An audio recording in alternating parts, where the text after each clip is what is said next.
أعوذ بالله من الشيطان الرجيم. بسم الله الرحمن الرحيم. الحاقة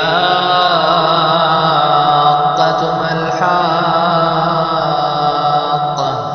وما أدراك ما الحاقة كذبت ثمود وعاد بالقارعة فأما ثمود فأهلكوا بالطاغية وأما عاد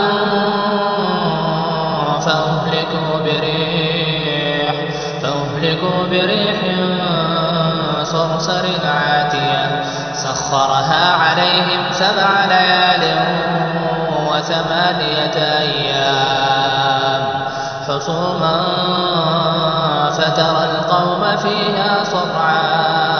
كأنهم أعجاز نخل خاوية فهل ترى لهم من باقية وجاء فرعون ومن قبله والمؤتفكات بالخاطئة فعصوا رسول ربهم فأخذهم أخذة رابية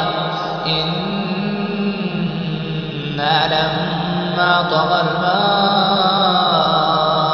حملناكم في الجارية لنجعلها لكم تذكرة وتعيها أذن واعية فإذا نفخ في الصور نفخة واحدة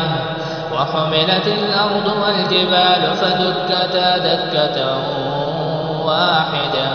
فيومئذ وقعت الواقعة وانشقت السماء فهي يومئذ واهية والملك على أرجائها ويحمل عرش ربك فوقهم يومئذ 8 ويحمل عرش ربك فوقهم يومئذ 8 يومئذ تعرضون لا تخفى منكم خافية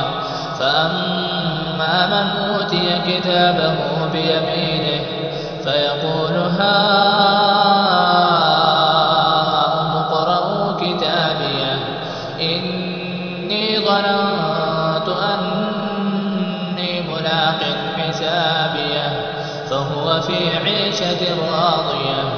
في جنة عالية قطوفها دانية كلوا واشربوا هنيئا بما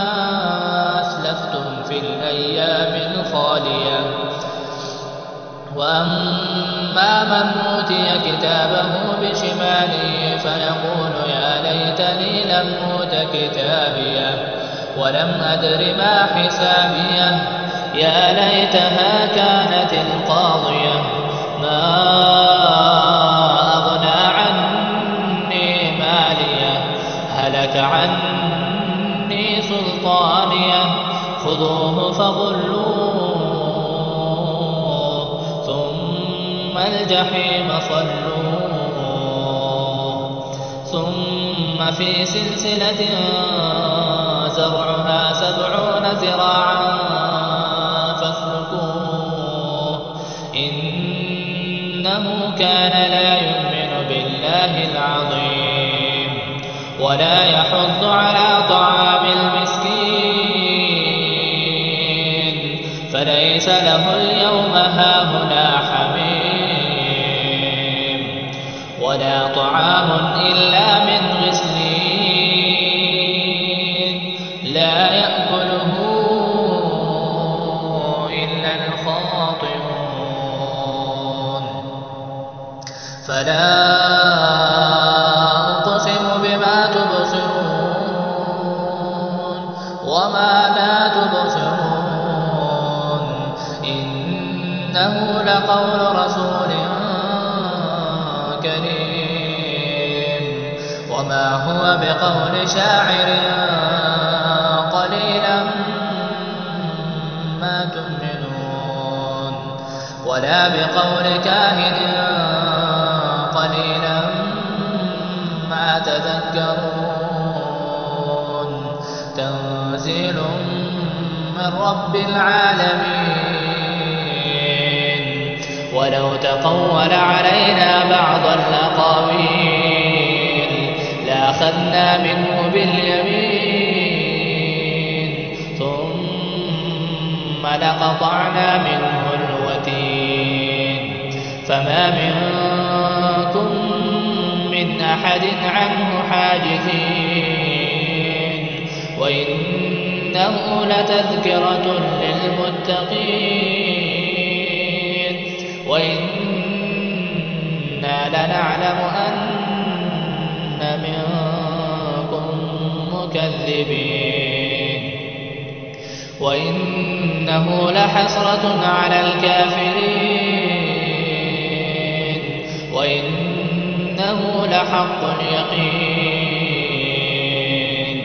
وإنه لحق اليقين فسبح باسم ربك العظيم.